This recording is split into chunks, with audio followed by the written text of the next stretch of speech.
FLW Tour's Atchafalaya event came down to a two-man shootout between Tom MONSOOR and local hero Sam SWETT.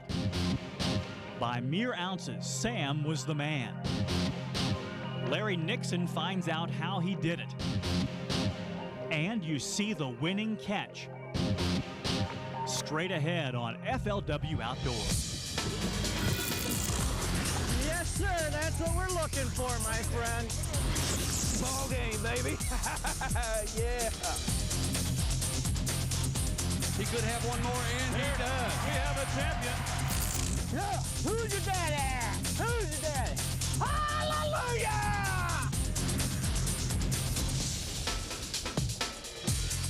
And welcome to FLW Outdoors. We come to you from Morgan City, Louisiana, and we have just crowned a champion on the Atchafalaya Basin. I'm joined by Pro Bass Fishing Hall of Famer Larry Nixon. Larry, it was exciting on stage today. I'm going to tell you what, it was a great tournament, and there was a bunch of fish caught. And, you know, it was tough if you wasn't doing things right, but these guys did it right, and they really waylaid them. And I'll tell you what, Cody Bird, I'm really proud of you, a good friend of mine from down around Lake Fork, Texas. And, you know, you had a special little spot where you go and catch a limit. And tell me just a little bit about this spot and what you caught your fish on. What it was just a small entrance to like a tank type deal, a stock pond type deal, and the water was clear in the pond, and it was real muddy. Moving water right there. Yeah, and I believe, Larry, I'm not for sure what was going on there, but it would move in and out all day long. I believe the locks was controlling it. May have been even barge traffic could have created a little bit of wash there. It was just all day long back and forth, and when I pulled in there, I was just going to flip around the place, and I turned around and looked back, and they were schooling at the mouth of this deal, so I dug in my box. And breaking surface. Yeah, in cold water like that, I dug in my box and got out a crankbait rod and a crankbait, and I went to work on them. I caught 3 limits the first day off that spot, you know, and I was really struggling in practice, wondering if I could even get a limit, so it worked out pretty good. Now, in reality, at the very end here, you found something after the first afternoon of the tournament that probably would have won you this tournament had you not messed with schooling bass yesterday. Now, this is the good one, and this is where his big fish came from. Yeah, what I would do, I would run around to the barrette side every day and fish the schooling fish, and I would catch a limit quick enough I could lock back through in plenty of time. I wouldn't have to worry about getting locked out. Got my big flipping stick out and started flipping mass, and the first day with about 10 minutes to go, I caught like a 5.5, 6 pounder, which boosted up my stringer pretty good. All right, hey, third place is a great finish. Cody Bird from Granbury, Texas, congratulations. Let's check out now some of the drama from the Atchafalaya Basin. It was exciting, and we'll tell you, a Louisiana angler had a big part in it before it was all said and done. FLW pros like Chris Baumgardner like having a lead going into the final day of a big money event like this one, but they like the lead to be by more than 6 ounces. That was Baumgardner's advantage over Louisiana favorite Sam SWETT, and his lead over third place Tom MONSOOR was only 14 ounces. And with a field so full of talent, almost anyone was capable of making a big run. 3 others were within 6 pounds, 2 more less than 8 pounds back. Baumgardner got his lead with a 13-4 day Friday, flipping soft plastics to mats in a canal about 10 minutes from launch. As he waited for his first bite on the crucial final day, he reminisced about how his fish had come the day before. It's like a real sharp thump. When they hit it like that, you pretty much know they just fire them gills and suck it in. You feel it hit the back of their mouth or the back of their throat. It's a good feeling. So far today, though, that feeling was eluding him. But Sam SWETT, Baumgardner's closest competition, was just starting to fish. While Chris stayed close to launch in the spillway area, SWETT makes a 40-mile run to Cow Island Bayou. And he's found some real clear water in a natural canal. Observe the prop on his Evinrude outboard. SWETT is throwing a spinnerbait and working it real slow. Less than a pound off the lead, Wisconsin's Tom MONSOOR is sticking with his homemade jig, the same bait he used to lead in the qualifying round. Today's the last day, and I'm just gonna do what I've been doing for 20 years, swimming this jig. I just love doing this. And if the fish are in the mood today, I'll have a good day. God, I hope they bite today. Like Baumgardner, MONSOOR stayed close to home, on the spillway side, about 13 miles from launch in a branch of Grand Lake. back to the leader now. It's 7:15 and Baumgardner is making long flips into mats using a black and blue Zoom Ultra Vibe speed worm and a 1-ounce weight. That fish puts him over 15 pounds and expands his advantage over SWETT and MONSOOR. But they're both about to make a run at the lead, as is Cody Bird, who makes a leap from 8th place. Up next on FLW Outdoors, we'll meet Tom MONSOOR doing something a bit different on the Atchafalaya Basin. This week's Ozark Trails trivia: in South Louisiana, this fish is called a sac-a-lait. What is its common name? Is it crappie, largemouth bass, drum, or alligator gar? The answer coming up on FLW Outdoors. Here's this week's Ozark Trails trivia answer. In South Louisiana, they call this fish a sac-a-lait. You may call it a crappie. The answer is A.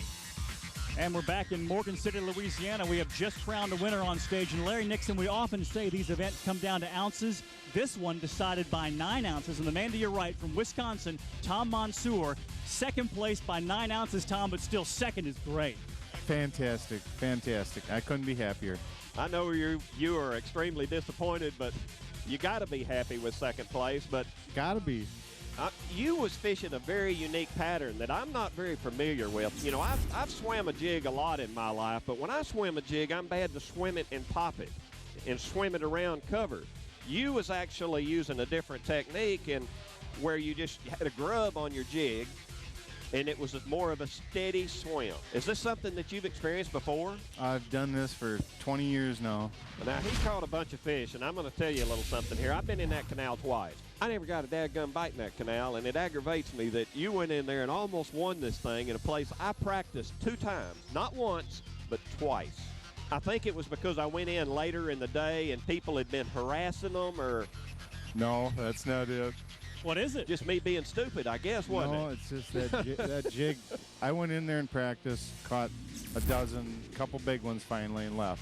Then I didn't go there the second day till late in the day after I had a good limit at another spot, and I went back there for my coingler and let him catch a couple on my jig. All right, here's my one important question.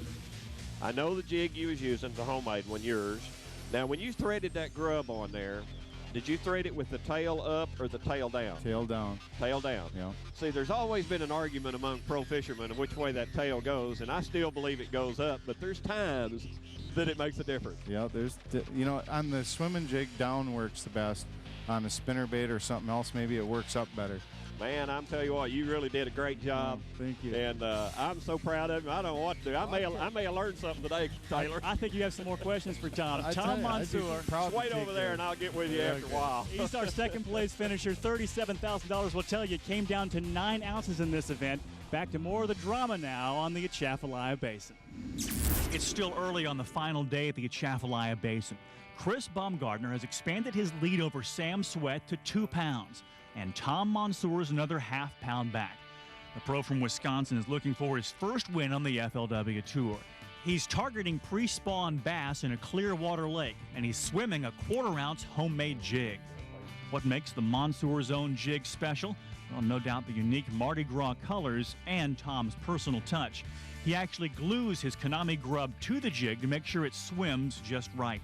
He's using a 7-foot medium-heavy rod and 15-pound Berkeley big game line in green. Just before 7:30, it all comes together.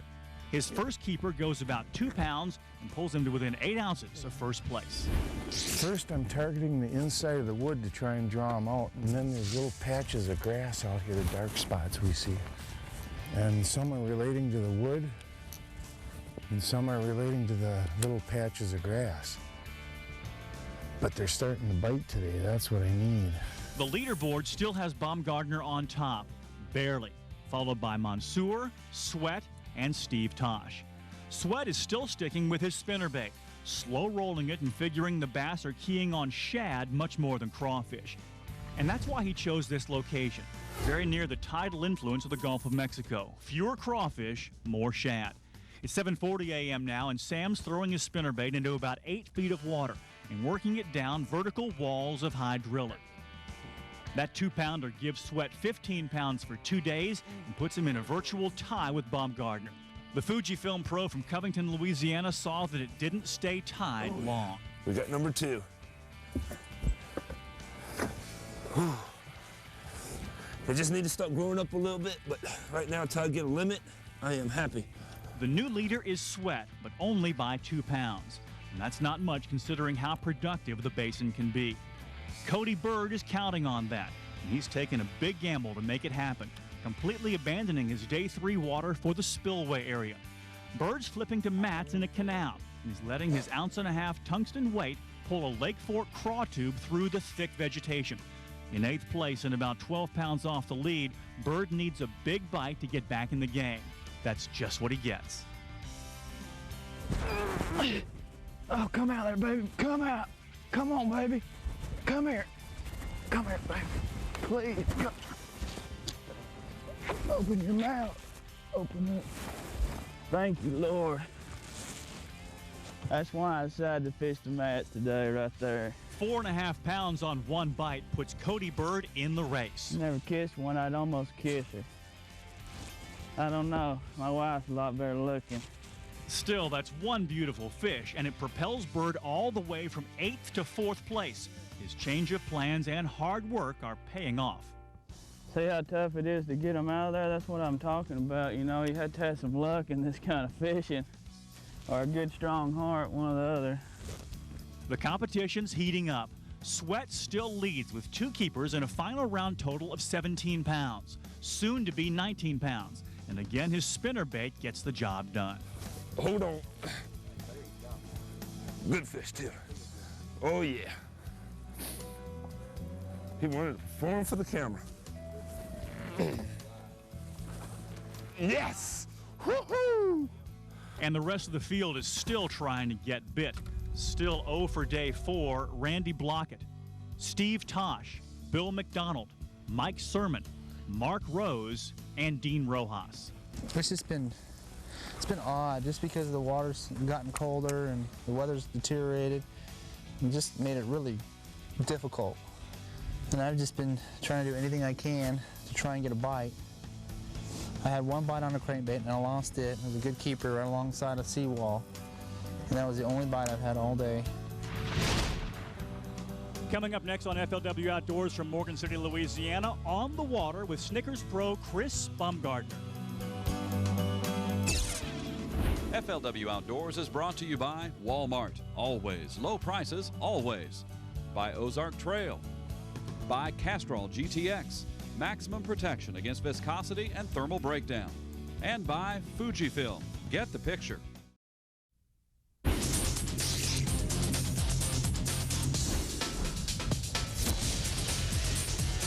And welcome back to FLW Outdoors, everyone. Taylor Carr with Larry Nixon. We have just crowned a winner here on the Atchafalaya Basin. And Larry, Chris BAUMGARDNER is an angler who was leading going into the final day. Is it hard to have a lead going into the final day's fishing?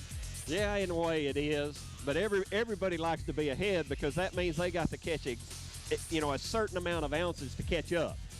But it does put a lot of pressure on you, and sometimes it may make you fish too fast. You just never know what goes through a fisherman's mind. You know, Chris may have fished the most perfect tournament day ever and still lost this tournament because of the fish that Sam SWETT was on. Yeah. So you really don't know. He is a SNICKERS pro. He's from Gastonia, North Carolina, on the water now with Chris BAUMGARDNER.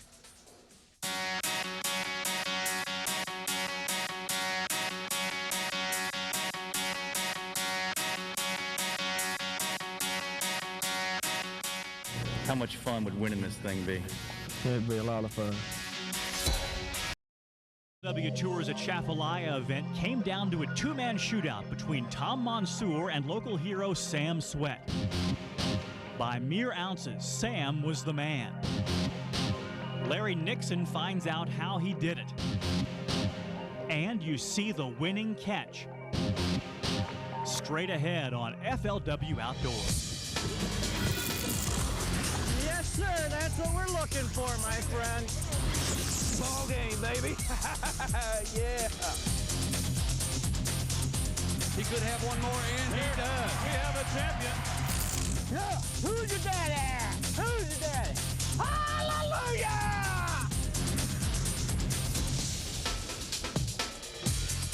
And welcome to FLW Outdoors. We come to you from Morgan City, Louisiana, and we have just crowned a champion on the Atchafalaya Basin. I'm joined by Pro Bass Fishing Hall of Famer Larry Nixon. Larry, it was exciting on stage today. I'm going to tell you what, it was a great tournament, and there was a bunch of fish caught. And, you know, it was tough if you wasn't doing things right, but these guys did it right, and they really waylaid them. And I'll tell you what, Cody Bird, I'm really proud of you, a good friend of mine from down around Lake Fork, Texas. And, you know, you had a special little spot where you go and catch a limit. And tell me just a little bit about this spot and what you caught your fish on. What it was just a small entrance to like a tanks type deal, a stock pond type deal, and the water was clear in the pond, and it was real muddy. Moving water right there. And I believe, Larry, I'm not for sure what was going on there, but it would move in and out all day long. I believe the locks was controlling it. May have been. Even barge traffic could have created a little bit of wash there. It was just all day long back and forth. And when I pulled in there, I was just going to flip around the place. And I turned around and looked back, and they were schooling at the mouth of this deal. So I dug in my box. And breaking surface. Yeah. In cold water like that, I dug in my box and got out a crankbait rod and a crankbait, and I went to work on them. I caught 3 limits the first day off that spot, you know, and I was really struggling in practice, wondering if I could even get a limit, so it worked out pretty good. Now, in reality, at the very end here, you found something after the first afternoon of the tournament that probably would have won you this tournament had you not messed with schooling bass yesterday. Now, this is the good one, and this is where his big fish came from. Yeah, what I would do, I would run around to the barrette side every day and fish the schooling fish, and I would catch a limit quick enough I could lock back through in plenty of time. I wouldn't have to worry about getting locked out. Got my big flipping stick out and started flipping mass, and the first day with about 10 minutes to go, I caught like a 5.5, 6 pounder, which boosted up my stringer pretty good. All right, hey, third place is a great finish. Cody Bird from Granbury, Texas, congratulations. Let's check out now some of the drama from the Atchafalaya Basin. It was exciting, and we'll tell you, a Louisiana angler had a big part in it before it was all said and done. FLW pros like Chris Baumgardner like having a lead going into the final day of a big money event like this one, but they like the lead to be by more than 6 ounces. That was Baumgardner's advantage over Louisiana favorite Sam SWETT, and his lead over third place Tom MONSOOR was only 14 ounces. And with a field so full of talent, almost anyone was capable of making a big run. How long it's going to take before it sits in, because, you know, when you come into a tournament, all you do is focus on winning. You don't think of the aftershock, and so it's just like going in and, you know, it's, one of these days I'm going to remember it all, and I'm going to wake up and say, wow, I won. This area that you fished was really a unique area, and of course I know a lot of these Louisiana people know what good water looks like, but it was that good black water, and you had a little natural bayou, and you was really fishing your water slow because I guess it was so cold. Yes. You knew exactly what spinnerbait to throw, and you was just slow rolling that thing. And tell us just a little bit about how you fished and how the spinnerbait was built. The key that I was focusing on was that it was a natural bayou, just like you said. And when I looked at an aerial map, I can see how it drained off into a marsh. So I knew it was going to replenish with clear water, and understanding the tides, that was the main thing and the key. Now, them fish this morning, that tide was coming out, and naturally when it's outgoing and getting low, usually that's when they bite the best. Now, tell me about this spinnerbait and how you fished it. Describe it just a little bit. Basically, my primary bait was a booyah, 1/4 ounce, 3/8 ounce, or a 1/2 ounce spinnerbait. And depending on the water clarity, I would change my blade size. I was using tandem Colorados, primarily number 3 silver and a 3.5 gold. And that combination, that tannic acid water, the bait was solid white. It was what we call blue emerald. Blue emerald, it's yeah. got like a blue shimmer I knew it didn't to it. glow white, like a white. Exactly, and it gives it more of a shad. And this is the primary forage down here. The mud bugs are still in the mud a little bit. The water's still very, very cold. And that's another thing, too. If you look at the footage of the when they were filming today, most of my fish came on the outside bends, which is the deeper water, and that's where most of your bait fish is being swept down by the current. You know, it's funny. I caught something there. He said, Taylor, you know, you heard him say mud bugs aren't out? Uh-huh. All right. Well, when he says mud bugs aren't out, that means a jig may not be your best bait for a certain area. Am I right on that? Oh, exactly. See, this is fishermen listening in, you know.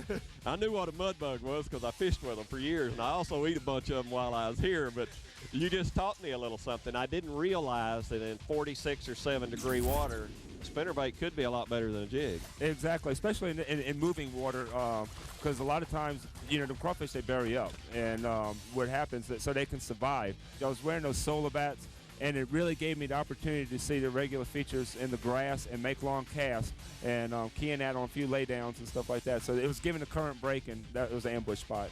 You know, he made one other statement there that I want to really point out about his solar bats. People do not realize how important it is to see under that water. Exactly. And read that underwater cover before you scare the fish away. Well, not only that, most people, they'll go out and buy one pair of sunglasses and they fish all waters. And, you know, traveling the tour like we do, we fish so many different clarities of water. I've actually fine-tuned it to where, you know, if I'm fishing, you know, certain waters, I might wear a gray or a brown or an amber lens, you know, and then that way I get better color contrast and get much greater target. It lightens the water, lightens the day, and you can see a lot better. Fuji Pro Sam SWETT, your winner, and $100,000. Congratulations, man. I'm really proud of you. Thank you. Back to the Atchafalaya Basin now, and more of the drama on the Atchafalaya Basin. The final round leader is still local favorite Sam SWETT with 19 pounds on a spinnerbait. Then it's BAUMGARDNER, MONSOOR, and Bird, all poised to make a run at the top spot. Relax now, because patience is the name of Bird's game. Moving very slowly and flipping to mats with heavily weighted soft plastic. Lake Fork craw tube gets him his second fish, but it's small, not much more than a pound and barely the minimum 14 inches. The thick mats can be tough to penetrate, but once a bait gets through, things can happen fast. Cody's about to get his third keeper, and from the time he flips his craw tube into the mat until he feels a bite, it takes only 2 bounces and less than 10 seconds. Got it. Cody now has 8 pounds for the day, ounces away from third place. There you go. Now if they'll just bite this afternoon like they did yesterday afternoon, we're going to do all right. They may not win, but we'll at least make a better show. With time to make a run at the lead, it could be that Cody's lone spectator is bringing good luck. Fujifilm pro Randy BLAUKAT could use some of that. His day started when he found local anglers in his best canal. He's gone to a backup plan, but it's an area he's never fished before. He's basically practicing with a big payday on the line and more than 11 pounds to make up. I'm not going to go in that canal with 3 other boats and win the tournament. So sometimes when you take a gamble like that, you have to risk not catching anything, and that's a possibility, or it's a possibility, you know, I can come back and win the tournament in the next couple hours. BLAUKAT starts a new flipping pattern and within minutes gets results. Man, about time. Thank you, buddy. Now that fish, there's a little bit of grass growing out away from these stumps here, and that fish was in that short grass. I think that's a nice little chunky keeper. The thing that's really satisfying about catching a fish like this is, you know, I'm just out here practicing. I hadn't ever been to this area before. You know, made a move. You know, it's here about 10 minutes and caught hopefully a nice keeper. The fish measures and turns out to be exactly 113. It also turns out to be BLAUKAT's only keeper of the day. Back in the other Fujifilm boat, Sam SWETT is on a roll. He's reeling in his 5th keeper of the day and his 2nd in less than 10 minutes. SWETT's 2-day total is now 23.5 pounds. Part of the secret, slow rolling and smaller line diameter. It's kind of nerve-wracking. I'm throwing silver thread, AN40, 14-pound test.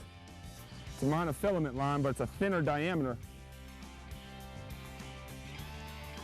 And I really feel that combined with the, excuse me while my mouth is full, but combined with the slow rolling, I think it's helping me to get it down a little bit deeper.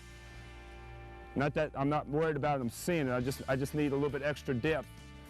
The rain is getting heavier and SWETT's lead is about to come under attack. It's raining where Cody Bird is too, but he barely notices as he brings in his 4th fish of the day, completing a leap from 8th place to 2nd. And that's worth smiling about. Tom MONSOOR is smiling too, but you'll have to take our word for it. He's in the middle of a 3-fish run that propels him from 3rd place and 7 pounds down into 2nd place and 2 pounds off the lead. And it gives him a limit. We did it! We got 5. There's less than an hour to fish. MONSOOR is hot, SWETT is not, and BAUMGARDNER and Bird have faded. MONSOOR keeps it going, another keeper fish, allowing him to cull and pull within ounces of the lead. Meanwhile, Sweat is still struggling and knows he'd feel better with one more quality keeper. Come on, Lord, give me just one good fish. I want to make a good showing today. Mansoor is down to his last few casts and has no idea he's so close to the top. I think the smart move is get a limit and get the check, whatever it is. You aren't going to win with these, but at least you'll get a check. Shortly, he'll find out how near he was to $100,000. That's it, last cast. On the weigh-in stage, Mansoor hangs in until the last fish. It's Sam Sweat by 10 ounces, and how appropriate.